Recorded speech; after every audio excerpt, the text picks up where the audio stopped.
Shalom, salam sejahtera dalam kasih Kristus. Saya ucapkan buat saudara-saudara semua, apa kabar?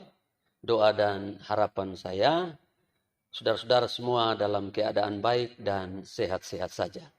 Jumpa lagi bersama saya di channel Pedoman Hidup Kristiani, sebuah channel yang melaluinya saya membagikan berkat kebenaran firman Tuhan buat kita semua. Jangan pindah channel Anda sebelum Anda menerima firman Tuhan hari ini. Haleluya. Baik, kita akan awali perjumpaan kita dengan memuji Tuhan lewat pujian berikut ini.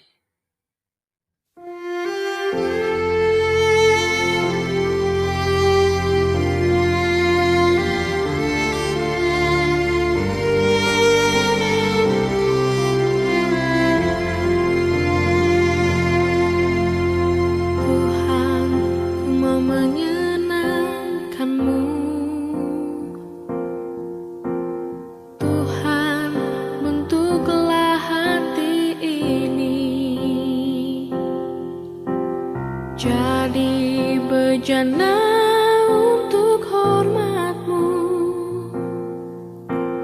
cemerlang bagai emas murni. Tuhan, ku serahkan hatiku, semua ku berikan padamu. Kuduskan hingga tulus selalu, agar aku menyenangkan-Mu,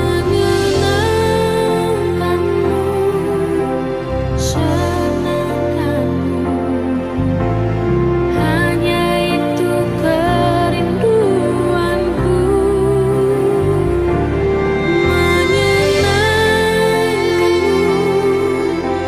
senangkan hatimu. Hanya itu kerinduanku.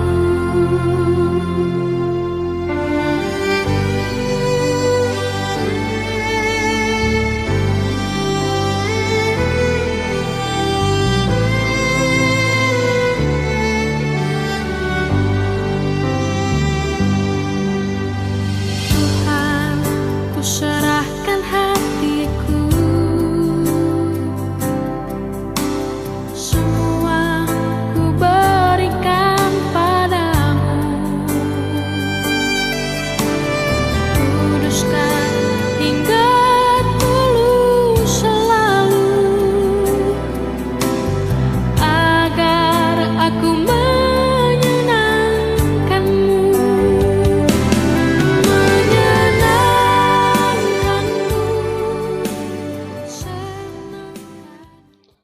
Puji Tuhan, Bapak Ibu, Saudara-saudara sekalian, saatnya kita akan membaca dan merenungkan kebenaran firman Tuhan. Dan bacaan firman Tuhan untuk kita hari ini terambil dalam Injil Yohanes pasal 15 ayat 1 sampai dengan ayat yang ke-8. Namun saya akan membacakan hanya ayat 1 sampai ayat 4, karena ayat 5 sampai ayat 8 akan muncul dalam pembahasan nanti. Yohanes 15 ayat 1 sampai 4, demikian bunyi firman Tuhan. Akulah pokok anggur yang benar, dan Bapakulah pengusahanya. Setiap ranting padaku yang tidak berbuah dipotongnya, dan setiap ranting yang berbuah dibersihkannya, supaya ia lebih banyak berbuah. Kamu memang sudah bersih karena firman yang telah kukatakan kepadamu. Tinggallah di dalam aku, dan aku di dalam kamu. Sama seperti ranting tidak dapat berbuah dari dirinya sendiri kalau ia tidak tinggal pada pokok anggur. Demikian juga kamu tidak berbuah jikalau kamu tidak tinggal di dalam aku. Puji Tuhan.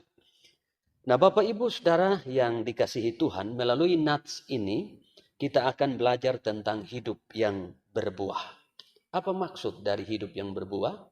Dan apa tujuannya kita berbuah dan bagaimana caranya kita menghasilkan buah. Saudara, ada banyak ayat Alkitab mengajarkan kita tentang pentingnya hidup yang berbuah. Orang Kristen sejati adalah orang Kristen yang bertumbuh sehat, berbuah, dan berdampak. Seperti tanaman buah-buahan. Jika ia tidak berbuah, maka tidak ada gunanya. Sekalipun ia tumbuh subur. Demikianlah kita sebagai orang-orang Kristen, jika kita tidak berbuah, tidak ada gunanya. Nah, berbuah yang dimaksud di sini adalah menghasilkan buah kebenaran atau buah roh. Buah-buah kelahiran baru. Buah yang memuliakan Tuhan, yaitu watak, karakter, tabiat, dan perbuatan-perbuatan yang menyenangkan hati Tuhan dan menjadi berkat bagi banyak orang. Nah, Bapak Ibu Saudara sekalian, melalui pelajaran tentang pokok anggur yang benar ini, kita akan merenungkan beberapa hal penting hari ini. Yang pertama, tentang buah yang harus kita hasilkan. Kalau saudara bertanya, apa buah yang harus kita hasilkan? Maka jawabannya adalah buah yang banyak, buah yang baik, dan buah yang tetap. Nah, saudara sekalian, dari beberapa nats bacaan berikut ini, kita akan mendapatkan penjelasan tentang buah yang banyak, buah yang baik, dan buah yang tetap. Misalnya Yohanes 15 ayat 2 dan ayat yang ke-8, di sana dikatakan, setiap ranting yang berbuah dibersihkannya supaya ia lebih banyak berbuah. Lalu ayat yang ke-8, di sana ada frasa yang berkata, jika kamu berbuah banyak. Itu artinya, Tuhan menghendaki supaya kita menghasilkan buah yang banyak. Lalu yang berikut tentang buah yang baik. Kita bisa temukan itu di dalam Matius pasal 7 ayat 19. Di sana Alkitab berkata, dan setiap pohon yang tidak menghasilkan buah yang baik, pasti ditebang dan dibuang ke dalam api. Serius sekali bukan? Kita harus menghasilkan buah yang baik. Sebab jika tidak menghasilkan buah yang baik, maka di sini dikatakan kita akan mengalami yang namanya ditebang, dipotong, dan dibuang ke dalam api. Apa maksud daripada buah yang baik? Buah yang baik itu artinya buah yang sehat, buah yang manis, buah yang bisa dinikmati oleh sesama dan menyenangkan hati Tuhan. Bukan sebaliknya, buah yang busuk atau buah yang asam. Nah, kemudian tentang buah yang tetap kita bisa temukan di dalam Yohanes 15 ayat 16. Di sana bagian B dari ayat 16 berkata, dan aku telah menetapkan kamu supaya kamu pergi dan menghasilkan buah dan buahmu itu tetap. Nah, apa arti buah yang tetap? Dalam terjemahan yang lain, buah yang tetap itu artinya buah yang tinggal tetap, selalu berbuah, tetap ada buah, buah yang bertahan selamanya, atau buah yang kekal. Nah, dalam hal ini Tuhan mau supaya kita menghasilkan buah setiap saat. Selalu menghasilkan buah. Bukan buah atau berbuah sewaktu-waktu atau berbuah dalam situasi tertentu saja. Nah, inilah hal pertama, yaitu tentang buah yang kita harus hasilkan. Di mana kita harus menghasilkan buah yang banyak atau buah yang lebat, buah yang baik, dan buah yang tetap. Kemudian kebenaran yang kedua adalah tentang alasan mengapa kita harus menghasilkan buah. Alasan kita menghasilkan buah adalah dalam Yohanes pasal 15 ayat 8 di sana dikatakan, dalam hal inilah Bapakku dipermuliakan, yaitu jika kamu berbuah banyak, dan dengan demikian kamu adalah murid-muridku. Saudara, di dalam ayat ini muncul dua alasan mengapa kita harus berbuah banyak. Di sana dikatakan supaya Bapakku dipermuliakan. Jadi berbuah yang banyak itu memuliakan Tuhan. Lalu yang berikut, dengan demikian kamu adalah murid-muridku. Berarti berbuah yang banyak itu tanda murid Kristus. Nah, selain itu, dengan kita berbuah, kita bisa menjadi berkat atau bermanfaat bagi sesama. Saudara bisa bayangkan, kalau seseorang perilaku hidupnya buruk, apakah orang lain bisa senang atau diberkati melalui hidup kita? Tapi sebaliknya, kalau perilaku hidup saudara dan saya adalah baik, positif, maka itu menyenangkan Tuhan dan tentu menjadi berkat bagi banyak orang. Nah, selain itu, alasan mengapa kita harus berbuah, Yohanes 15 ayat yang kedua, tadi dikatakan, setiap ranting padaku yang tidak berbuah, dipotongnya. Jadi seseorang kalau tidak menghasilkan buah, pasti dia mengalami yang namanya dipotong. Lalu kemudian, kalau kita tidak berbuah yang baik, kita tidak berbuah yang banyak, dan kalau kita tidak berbuah tetap, maka saudara dan saya tentu tidak berhak untuk masuk di dalam kerajaan Allah. Hal ini saudara dan saya bisa temukan misalnya di dalam Galatia pasal yang kelima ayat 19 sampai dengan ayat 23, di mana di sana dikatakan bahwa orang-orang yang menghasilkan buah kebenaran atau buah roh, tidak ada hukum yang menentang itu.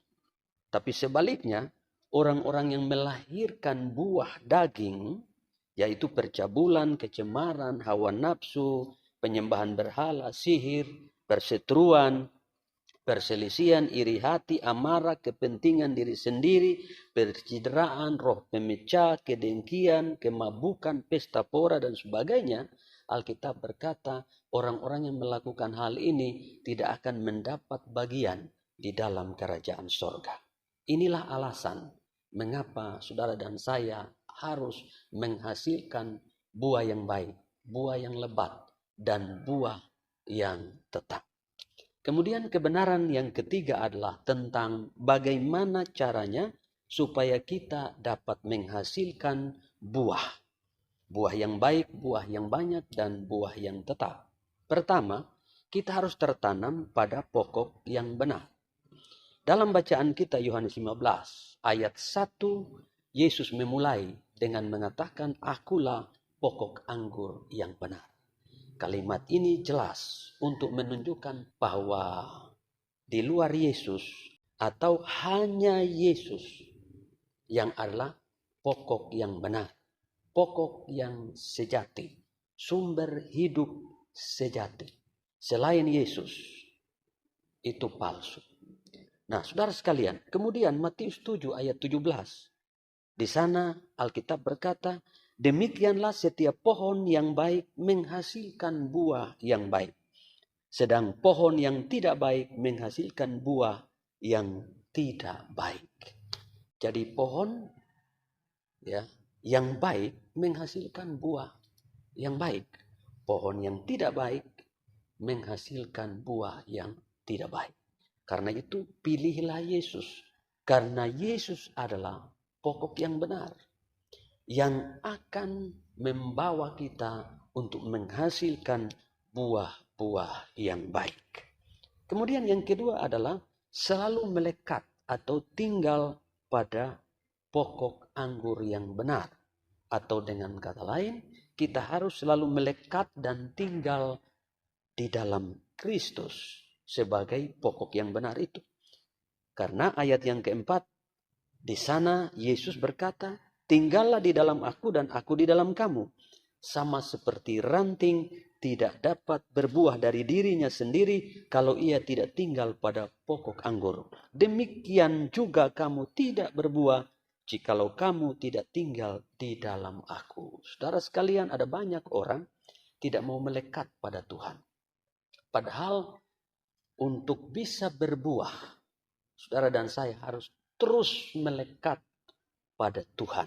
Sebab Tuhan adalah pokok yang benar, Tuhan adalah sumber hidup kita, dan bahkan Yesus berkata, di luar Yesus kita tidak bisa berbuat apa-apa. Di luar Yesus kita tidak bisa menghasilkan buah. Nah saudara, di dalam ayat yang ke-6, Kalau kita baca, kita temukan di sana bahwa ternyata kalau kita tidak melekat pada Tuhan sebagai pokok yang benar, maka kita bukan hanya tidak berbuah, tetapi kita juga tidak bisa hidup dan akan menjadi ranting yang kering yang akan dibuang, dikumpulkan orang, lalu dibakar di dalam api. Karena itu saudara pastikan saudara terhubung dengan Tuhan. Saudara melekat terus dengan Tuhan. Sebab tanpa Tuhan kita tidak bisa apa-apa. Rahasia yang ketiga untuk bisa menghasilkan buah adalah harus dibersihkan selalu. Ayat yang kedua dan ayat yang ketiga dari Yohanes 15 berkata, setiap ranting padaku yang tidak berbuah dipotongnya dan setiap ranting yang berbuah dibersihkannya supaya ia lebih banyak berbuah. Kamu memang sudah bersih karena firman yang telah kukatakan kepadamu. Wow, saudara sekalian, harus dibersihkan. Artinya harus dipangkas. Nah, proses pembersihan dan pemangkasan ini dilakukan melalui firman Tuhan. Karena kalau kita baca dalam 2 Timotius 3 ayat 16, salah satu manfaat firman Tuhan adalah memperbaiki kelakuan kita dan menuntun kita ke dalam kebenaran. Saudara, tujuan daripada pembersihan atau pemangkasan ini adalah membersihkan hama atau parasit-parasit dunia yang menempel dalam kehidupan kita, atau memotong ranting atau bagian-bagian dalam hidup kita yang tak produktif, sehingga makanan itu bisa diarahkan ke ranting yang dapat menghasilkan buah. Jika saudara mau untuk berkat Allah, kasih karunia Allah terus disalurkan di dalam hidup saudara dan saya diberdayakan untuk menghasilkan buah, maka jangan izinkan hama atau parasit-parasit dunia menempel, merusak hidup saudara dan saya. Karena itu akan menghambat produktivitas kerohanian saudara dan saya, sehingga saudara dan saya akan gagal menghasilkan buah yang baik, buah yang banyak, dan buah yang tetap. Saudara-saudara sekalian, percayalah dan tertanamlah pada Kristus. Melekatlah selalu dengan Dia dan milikilah kemauan untuk dibersihkan selalu melalui firman Tuhan. Supaya kita bertumbuh sehat, dapat menghasilkan buah yang baik, buah yang lebat dan tetap untuk kemuliaan Tuhan dan menjadi berkat bagi sesama. Tuhan Yesus memberkati kita semua. Amin.